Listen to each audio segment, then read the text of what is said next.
الحمد لله رب العالمين والصلاة والسلام على سيد الأنبياء والمرسلين وعلى آله وصحبه أجمعين أما بعد. آج الحمدللہ ایتھیزم کے تعلق سے جو کلاس ہماری جاری ہے اس کا چھٹا دن ہے، اور یہ آج چھٹی قسط اس تعلق سے پیش کی جا رہی ہے، اور کچھ احباب ماشاءاللہ پابندی کے ساتھ شرکت کر رہے ہیں. امید ہے کہ ان کو اس سے کچھ نہ کچھ فائدہ ہو رہا ہوگا. آج کی جو کلاس ہے وہ تھوڑا فلسفیانہ ہے. یعنی آج آپ کو اندازہ انشاءاللہ ہوگا کہ ویسٹرن فلسفی کیا ہے، لیکن یہ صرف اندازہ ہوگا. ایسا نہیں ہے کہ آپ کو ویسٹرن فلسفی آ جائے گی، تو دونوں میں فرق ہے. تو اس لیے آج آپ خصوصی طور پر کاغذ اور قلم تیار لے کے بیٹھیں. بہت ساری اصطلاحات بھی آئیں گی اور مختلف زاویوں سے اس موضوع کے اوپر گفتگو کی جائے گی. کل کا ہمارا عنوان تھا، گزشتہ کل کا ہمارا عنوان تھا موریلٹی، یعنی اخلاقیات. آج کا عنوان بھی ملتا جلتا ہے، آج ہے موریلٹی اینڈ ریلیجن، اخلاق اور مذہب کا تعلق. کل بھی ہم نے مختصر سی گفتگو کی تھی اور آج بھی مختصر گفتگو کریں گے، کیونکہ موضوع حساس ہے، اہم ہے، اور عام طور سے ہمارے علم کلام میں یا عقیدے کی کتابوں میں یہ موضوع کور نہیں ہوتا ہے.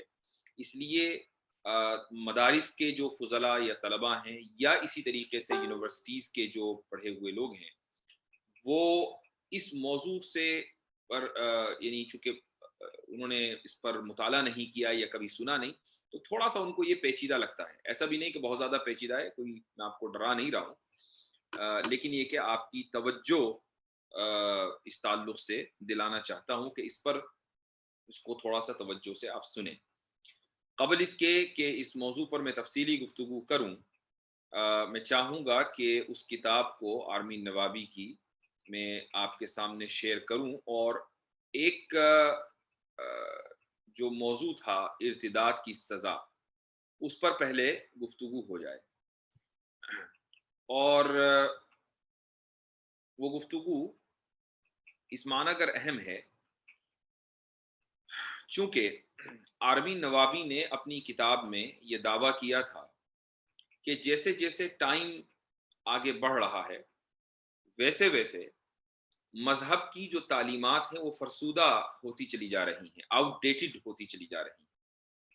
اور ہم جیسے آگے بڑھ رہے ہیں تو ہمیں یہ اندازہ ہو رہا ہے کہ کون سی چیز اخلاقی اعتبار سے اچھی ہے اور کون سی چیز اخلاقی اعتبار سے خراب ہے. اور اس کی دو مثالیں اس نے ذکر کی. ان میں ایک مثال ہے غلامی کے مسئلے کے اوپر ہم کل گفتگو کر چکے ہیں، اور آج دوسری جو مثال اس نے دی تھی وہ تھی ارتداد کی سزا، اپوسٹیسی کی سزا، کہ ایک آدمی اگر اسلام قبول کر لیتا ہے یا وہ مسلمان پیدا ہوتا ہے اور اس کے بعد اپنے مذہب کو ترک کر دیتا ہے، تو پھر اس کی سزا اسلام میں موت ہے. تو یہ ایک نہایت بقول ملحدین کے وحشیانہ عمل ہے کہ ایک آدمی اپنی رائے دے رہا ہے، وہ اس کی مرضی ہے کہ وہ جس طریقے سے چاہے مذہب پر چلے، مذہب کو مانے نہ مانے. یہ کیا بات ہوئی کہ اس نے اپنی رائے تبدیل کی اور آپ نے اس کو قتل کر دیا؟ تو یہ ایک غیر اخلاقی حرکت ہے.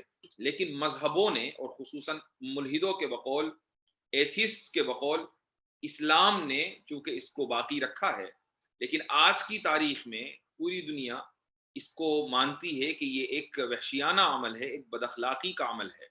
اس سے یہ ثابت ہوا کہ مذہب کا اخلاق سے تعلق نہیں ہے. اگر مذہب کا اخلاق سے تعلق ہوتا تو پھر یہ جو مذہبی چیزیں ہیں ان کو آج آؤٹ ڈیٹڈ نہ سمجھا جاتا.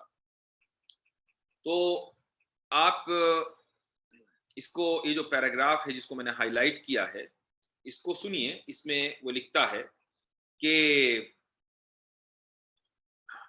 in Islamic teaching it is made quite clear that anyone who turns away from the Islam should be put to death. کہتا ہے کہ اسلامی تعلیمات کے مطابق یہ چیز بالکل واضح ہے کہ جو شخص بھی اسلام سے دور جاتا ہے، قبول کرنے کے بعد اسلام کو مسترد کر دیتا ہے، چھوڑ دیتا ہے، تو اس کو قتل کر دینا چاہیے، اس کو قتل کیا جائے گا. یہ بالکل واضح چیز ہے اسلام میں. within some within some of the most trusted and authoritative hadith collection in Islam, which is the main source of Islamic laws and ethics, Prophet Muhammad is quoted as calling for the death penalty against apostates. یہ کہتا ہے کہ بہت سی ایسی صحیح احادیث ہیں کہ وہ صحیح احادیث جو اسلامی قانون کی اور اسلامی اخلاقیات کی بنیاد ہیں، ان احادیث میں پروفٹ محمد صلی اللہ علیہ وسلم کا یہ قول ہے کہ جو لوگ مرتد ہو جائیں ان کو سزائے موت دی جانی چاہیے. اور وہ حدیث نقل کرتا ہے، یہ حدیث صحیح بخاری میں ہے، والیوم نمبر 9 بک 83 حدیث 17. یہ کہتا ہے کہ حدیث ہے، the Prophet صلی اللہ علیہ وسلم said the blood of a Muslim who confesses that none has the right to be worshipped but Allah and that I am his apostle cannot be shed except in 3 cases. کہ ایک ایسا مسلمان کہ جو یہ گواہی دے کہ اللہ کے سوا کوئی عبادت کے لائق نہیں ہے اور رسول اللہ صلی اللہ علیہ وسلم اللہ کے رسول ہیں، اس انسان کا خون محفوظ ہے اور اس کے خون کو بہایا نہیں جا سکتا سوائے 3 صورتوں کے. اب آگے وہ یہ کہتا ہے، یعنی حدیث کے اندر یہ آتا ہے، ملحد نے جو پوری حدیث کوٹ کی ہے اس میں آگے آتا ہے کہ ان قصاص فار مرڈر، تو سب سے پہلا استثناء ہے قصاص میں کہ ایک مسلمان نے کسی دوسرے کو قتل کر دیا تو ظاہر ہے کہ ڈیتھ پینلٹی اس کے اوپر آئے گی. دوسری سچویشن ہے a married person who commits illegal sexual intercourse، کہ ایک شادی شدہ شخص کہ جو غیر قانونی طور پر یعنی انٹرکورس کرتا ہے، جنسی عمل کرتا ہے، یعنی زنا کا ارتکاب کرتا ہے، تو اس کو بھی سزائے موت دی جائے گی. اور تیسرا شخص and the one who reverts from Islam apostate، اور وہ کہ جو اسلام چھوڑ دے اس کو بھی قتل کیا جائے گا. یہ حدیث ہے. تو اس سے یہ پتا چلا کہ اسلام میں مرتد کی سزا ہے. اسلام میں ایسے شخص کو قتل کیا جائے گا کہ جو اسلام قبول کرنے کے بعد اسلام کو چھوڑ دیتا ہے، یا مسلمان پیدا ہوا ہے اور وہ بھی اسلام کو ترک کر دیتا ہے. اور یہ چیز آج کی دنیا میں قابل قبول نہیں ہے، آج کوئی بھی اس کو نہیں مانتا، لہٰذا صرف مسلمان ہی اس کو لیے بیٹھے ہیں. اور اس سے یہ ثابت ہوا کہ یہ ایک بد اخلاقی کا عمل ہے، اور اس سے یہ بھی ثابت ہوا کہ اخلاقیات کا مذہب سے کوئی تعلق نہیں ہے، بلکہ اس کا تعلق سوسائٹی سے، اس کا تعلق معاشرے سے ہے. آج پوری دنیا کے مہذب معاشرے نے اس بات کے اوپر اتفاق کر لیا کہ مذہب آپ جتنے چاہے بدل لیں، اسٹیٹ کو یا ریاست کو، گورنمنٹ کو یہ حق نہیں ہے کہ وہ آپ کے اس ذاتی معاملے میں دخل دے اور آپ کو مجبور کرے کہ آپ یہی مذہب اختیار کریں، دوسرا مذہب اگر آپ بدلیں گے تو آپ کو قتل کر دیا جائے. ایسا کہیں نہیں ہوتا. یہ اس کا اعتراض ہے. اب میں اس اعتراض کا سب سے پہلے آپ کو جواب دے دوں آگے بڑھنے سے پہلے. آگے جو گفتگو ہونے والی ہے وہ تھوڑی فلسفیانہ ہونے والی ہے.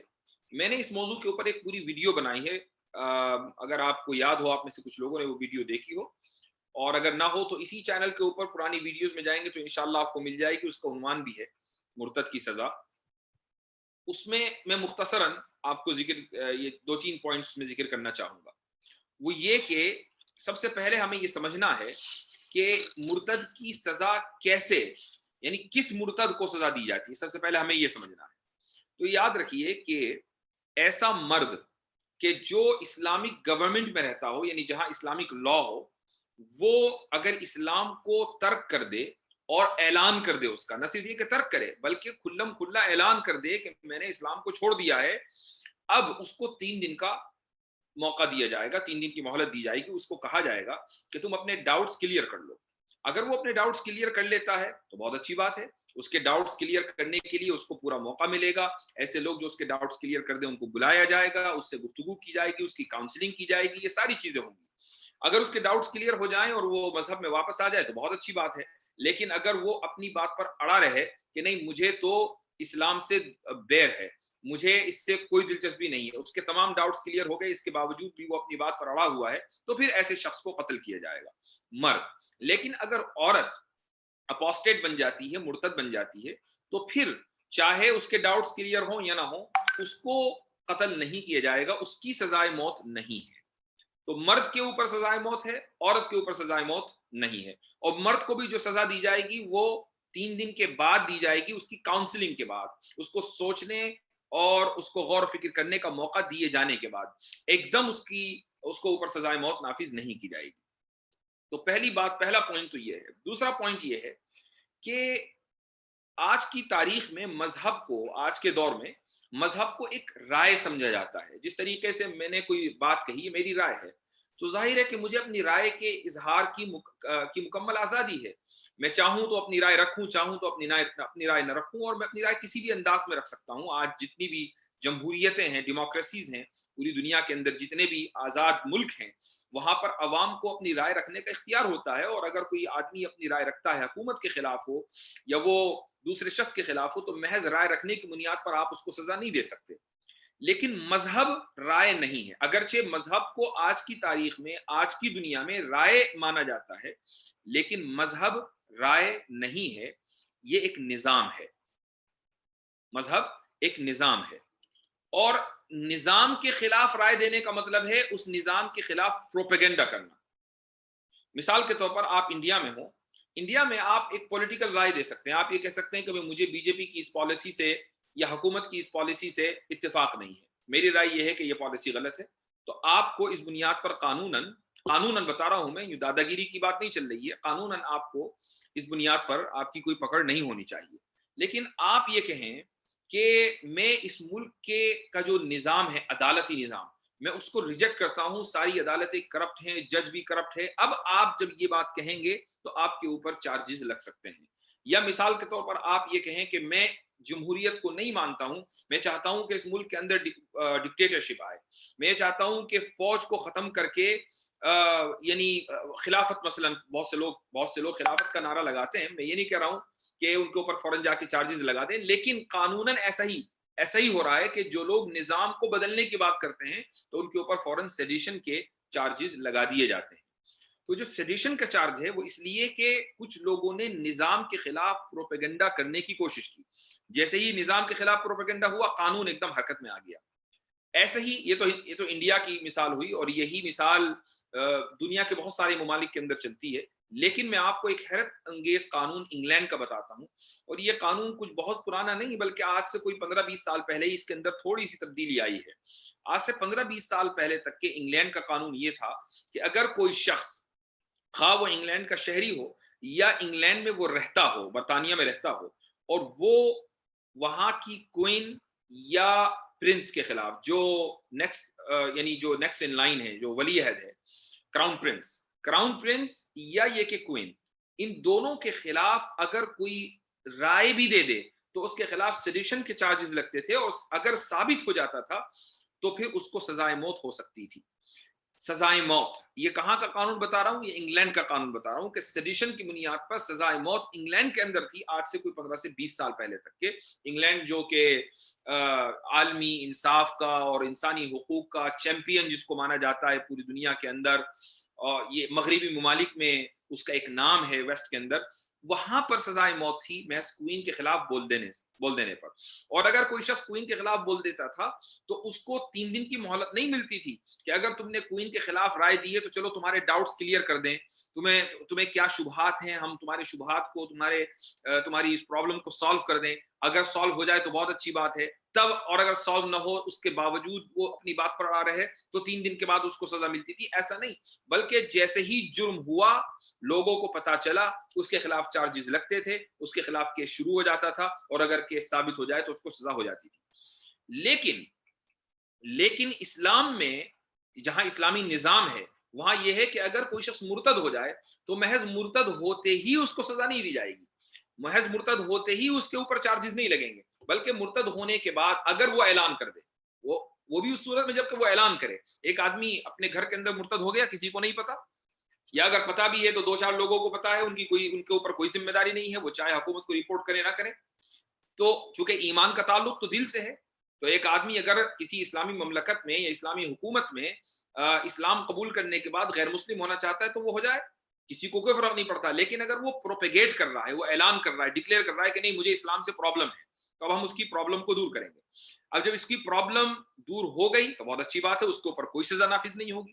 لیکن اگر اس نے اپنی پرابلم دور, یعنی گورنمنٹ کی طرف سے پورے ایفرٹس ہیں, اس کی کاؤنسلنگ ہو رہی ہے, اور اس کے باوجود بھی وہ اپنی پرابلم کو دور نہیں کرتا ہے بلکہ وہ اپنی بات کے اوپر اڑا ہوا ہے, تو ایسی صورت میں اس پر سیڈیشن چارج لگے گا, اس لیے کہ یہ اس کا جو پروپیگنڈا ہے وہ کسی کی رائے کے خلاف نہیں ہے بلکہ وہ ایک نظام کے خلاف ہے, ایک سسٹم کے خلاف ہے, اور سسٹم کے خلاف جو کوئی آدمی بغاوت کرتا ہے تو بغاوت کی سزا تو ہوتی ہی ہے.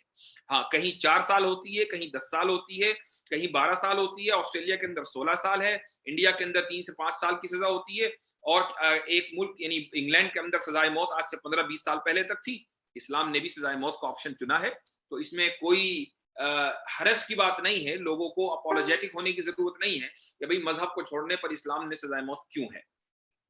ایک بات, لاسٹ پوائنٹ یہ بھی یاد رکھیے کہ موت کی سزا ہمیشہ عدالت سے ملتی ہے, کسی انڈیویجول کو, کسی شخص کو ذاتی طور پر یہ حق نہیں ہے کہ اس نے دیکھا کہ اچھا فلاں شخص مسلمان تھا, اب وہ غیر مسلم ہو گیا ہے, چلو جاؤ میں اس کو قتل کر دوں. ایسا نہیں ہے, یہ اس کے لیے جائز ہی نہیں ہے, اس کے لیے اللیگل ہے.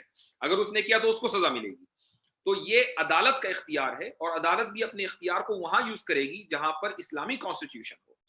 تو یہ میں نے اس کی لاجیکل وجہ بتائی ہے. تو یہ کہنا کہ چونکہ مسلمان اسلام میں ارتداد کی اور اپوسٹسی کی سزا ہے, اس لیے اور آج کی تاریخ میں اس سزا کو مسترد کر دیا گیا, لہٰذا ثابت ہوا کہ مورالٹی کا مذہب سے کوئی تعلق نہیں ہے, یہ کہنا بالکل غلط ہے. اور ارتداد کی جو سزا ہے اسلام میں, یا اپوسٹسی کی جو سزا ہے اسلام میں, اس کی ایک لاجیکل ریزننگ ہے جس کو میں نے ابھی آپ کے سامنے رکھا. اب آگے چلتے ہیں آرمین نوابی کی کتاب میں.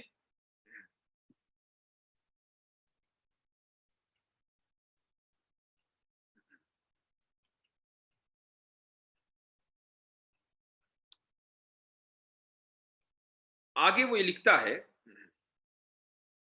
یہ اہم, میں نے ابھی شروع میں بتایا کہ آج تھوڑا سا فلسفہ کلاس میں ہوگا, تو اس کو ذرا غور سے سننے کی اور سمجھنے کی ضرورت ہے. زیادہ وقت نہیں لوں گا, انشاءاللہ چند لمحوں میں کوشش کریں گے کہ اس کی وضاحت کر دی جائے. The Euthyphro Dilemma. یوتھیفرو جو ہے وہ ابھی اس کا تعارف آتا ہے. Are things moral simply because God says so, or does God give certain orders because they are inherently moral? This is the question at the core of Plato's Euthyphro dilemma, a problem that lies at the heart of religious debate about the divinity of moral authority. Aflatoon, Plato کو ہم اردو میں, عربی میں افلاطون بولتے ہیں, تو اس کی طرف سے ایک یوتھیفرو ڈیلیما, یوتھیفرو تذبذب, ڈیلیما کہتے ہیں تذبذب کو, یوتھیفرو تذبذب کی ایک اصطلاح پیش کی گئی, ایک ٹرم پیش کی گئی. اس نے ایک سوال رکھا, اور یہ سوال جو ہے بڑا ٹیڑھا ہے.